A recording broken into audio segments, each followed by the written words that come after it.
learning is debating for me, because what my experience when I read a book, you can take it in passively, meaning that you're just self-contained and you learn and you pick up some things and that you remember them.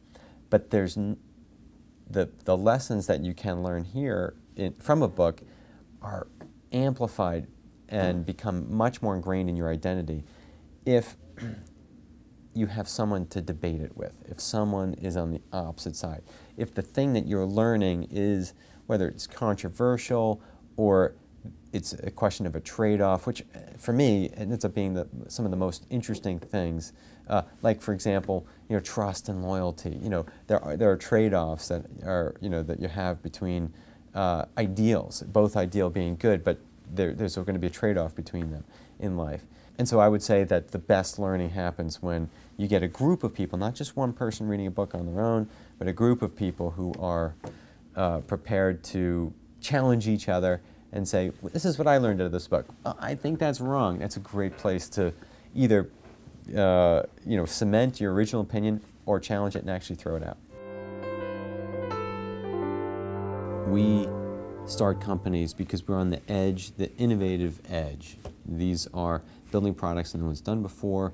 These are predicting categories of products that will emerge, and it's adapting as the marketplace changes. So if you're stuck with whatever you had learned, let's say just in college or even just in grad school, the world just keeps changing. And if you're not keeping up with it, you'll never be able to feel the product that's original or innovative.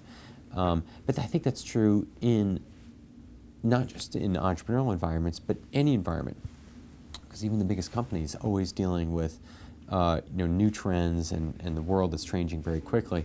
Whether it's physically changing, it could be the intellectual concepts that are out there. Like, for example, the debate between telecommuting and the importance of being in the office. Those kind of things are always around us, and if we're not reading and talking to people about these things, you could be operating with assumptions that were right 15 or 20 years ago, and today are completely out of touch.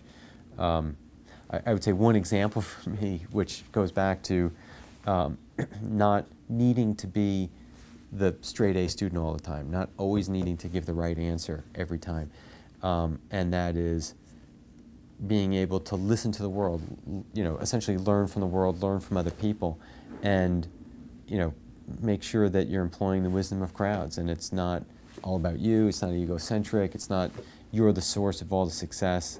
It's partially timing, it's partially luck, it's hard work, persistence, but it's really taking the individual ego out of it and looking at it as a system that you're part of and you're helping to build. And part of that is really making sure that one of the things that system is doing is constantly figuring out what's happening in the world and how it's changing. One of the ways that I keep sharp, keep the saw sharp, as they say, is by reading. But reading on your own, sometimes there's not enough pressure, and I really believe in this idea of learning is debating.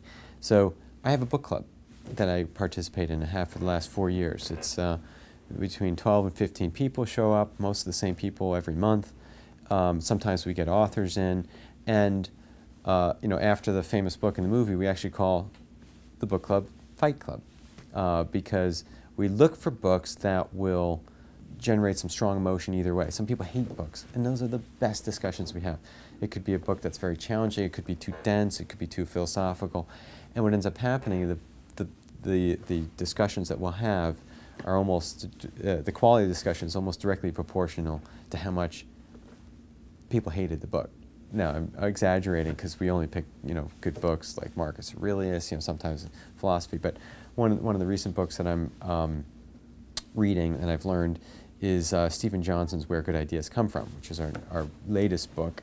So, so in this case, what he talks about with Darwin discovering, the theory of developing a theory of natural selection, and what he does is in this book is takes this idea of the eureka moment, that I suddenly get it, it all happens all at once in a flash, which is the way a lot of people talk about how innovations happen. But in actuality, when you go back to Darwin's notebooks, is not how it actually happened.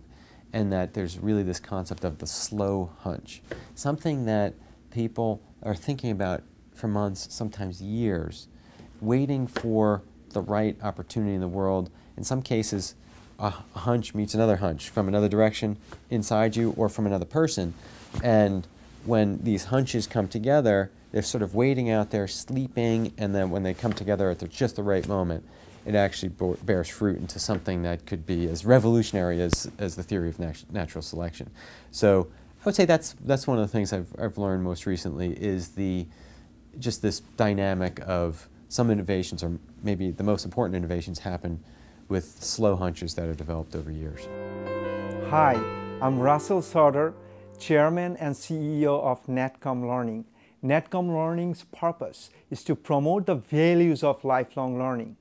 The moment we think we know it all, we stop growing. Develop the passion for learning, be a lifelong learner.